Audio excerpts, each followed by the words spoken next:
ये सरकार का बहुत अच्छा निर्णय है और मैं इसके पूरे साथ हूँ। स्टूडेंट्स को तो फ़ायदा है ऑफ कोर्स, क्योंकि कहीं ना कहीं हम अपने पेरेंट्स के बारे में भी सोचते हैं यहाँ आने से पहले कि बर्डन तो बहुत ज़्यादा होता है, फाइनेंशियली बहुत ज़्यादा हम लोग को स्ट्रगल करना पड़ता है। As the fees is reduced by 12%, so we think that we'll get a great compensation in that.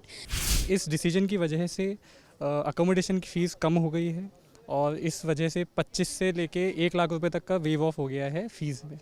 तो ये एक बेनिफिट है इस डिसीजन का। ये सरकार का बहुत अच्छा निर्णय है और मैं इसके पूरे साथ हूँ, क्योंकि जो बच्चे कोटा आना अब पहले अफोर्ड नहीं कर सकते थे, अब वो चाहें तो वो भी आ सकते हैं, क्योंकि हॉस्टल में रहने का खर्चा कम हो गया पहले से। तो सरकार के इस कदम को सही मानते हो आप? जी, बहुत अच्छा सरकार ने कदम उठाया है।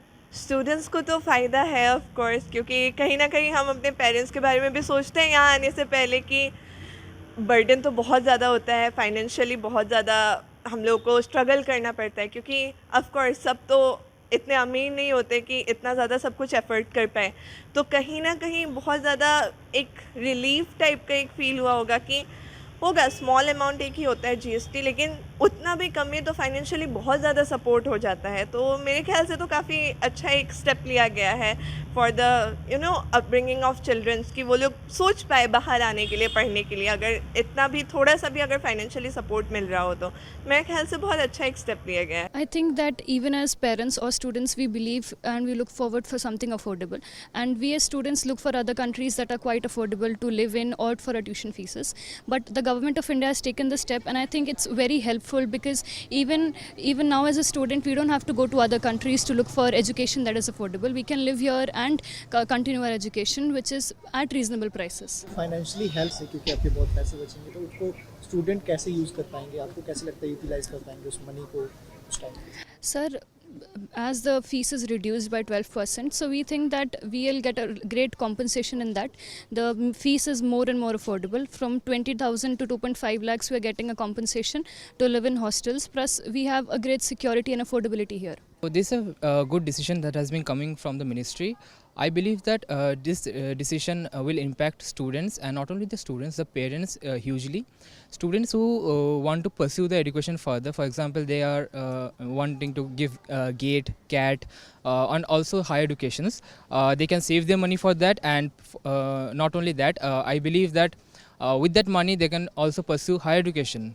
Another thing I want to emphasize is that nowadays not all college can afford to keep students into their hostels.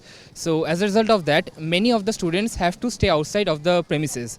So financial burden would be definitely less for those students who are staying outside the hostel premises. So that's a really good decision by the ministry. जो पहला benefit मैं देखता हूँ इस decision को लेके वो ये है अर्बनाइजेशन। जो विद्यार्थी छोटे शहरों से बड़े शहरों में आके पढ़ने का सोचते हैं पर वो पढ़ नहीं पाते हैं, क्योंकि एजुकेशन में फ़ीस ज़्यादा है, अकोमोडेशन की फ़ीस ज़्यादा है। बट इस डिसीजन की वजह से अकोमोडेशन की फ़ीस कम हो गई है और इस वजह से 25 से लेके 1 लाख रुपए तक का वेव ऑफ हो गया है फ़ीस में। तो ये एक बेनिफिट है इस डिसीजन का। इस अगर जो बच्चे पहले से ही बाहर पढ़ रहे हैं, जिनको पैसे बचने वाले हैं, वो इसको कैसे यूटिलाइज कर पाएंगे आपके हिसाब से? जो फ़ीस हम एक्स्ट्रा अकोमोडेशन में देते थे, उस फ़ीस से हम हायर एजुकेशन में वो फीस लगा सकते हैं, जिससे हम बेहतर एजुकेशन पा सकें। Sir basically yesterday only I got to know that कि सैटरडे को ये रिजल्ट आया, ये अनाउंसमेंट आई from the union financial minister Sitharaman ji, Nirmala Sitharaman ma'am, that after this 53rd GST council meeting that there will be a reduction in the GST recording in regards to what we are going to pay in hostels. And I must say that this is a very huge decision. This is going to impact millions of the lives of the students who are currently enrolled in any colleges or university, because we all know that education is really expensive. And talking about myself only, currently I'm a day scholar. I'm living outside the hostel premises of my college only.